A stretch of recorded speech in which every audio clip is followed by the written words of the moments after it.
Alors, on a vu que la concentration de bioxyde de carbone dans l'atmosphère a varié depuis des milliers d'années et que, en variant, la température aussi changeait, la température de la planète. Donc, la question, c'est pourquoi, quand il y a plus de dioxyde de carbone dans l'atmosphère, est-ce que la température est plus élevée?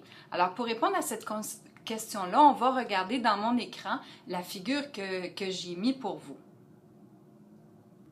Intuitivement, on sait que différents matériaux absorbent la chaleur différemment. Alors l'été, quand on touche le ciment, on sait que c'est plus chaud. Le ciment absorbe plus de chaleur que le bois. C'est pour ça qu'on parle des îlots de chaleur en ville.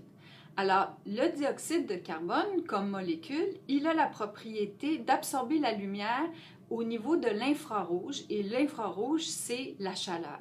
On voit ça à l'écran. Ici, je vous ai mis le spectre d'absorption de plusieurs molécules de gaz. Alors, la ligne noire avec les surfaces bleues qu'il y a dessous, ça indique exactement où la molécule absorbe sa lumière.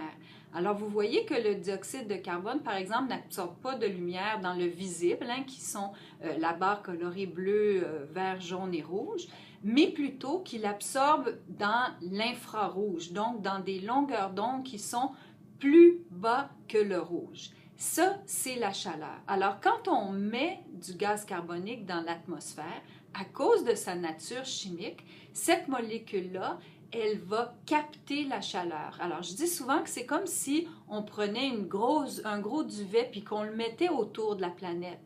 Dans des temps géologiques, ça a été très important, c'est la présence de dioxyde de carbone dans l'atmosphère qui a permis la vie sur Terre parce que ça a réchauffé l'atmosphère de la planète. Alors maintenant, ce qui se passe, c'est quand même quelque chose de différent. Ce qui est différent, c'est qu'actuellement, c'est les humains, c'est nous-mêmes qui mettons le dioxyde de carbone dans l'atmosphère et en ce faisant, on brise les cycles naturels.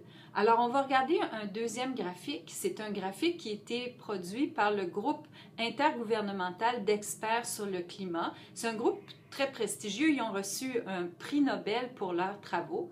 Et puis, il nous montre que le cycle naturel du carbone a deux pendants. Il y a un cycle dans la végétation, les plantes font de la photosynthèse et respirent et ça fait cycler le carbone. Il y a aussi un cycle océanique, donc les océans capturent du gaz carbonique et le relâchent. Ces deux cycles-là sont plus ou moins à équilibre, mais actuellement, à travers surtout l'utilisation des combustibles fossiles, les humains sont en train d'émettre dans l'atmosphère beaucoup de dioxyde de carbone. Et donc, c'est pour ça qu'on voit une telle augmentation dans l'atmosphère du gaz carbonique, comme on a vu la semaine dernière. Et c'est ça qui est en train de mener à un réchauffement global de la planète.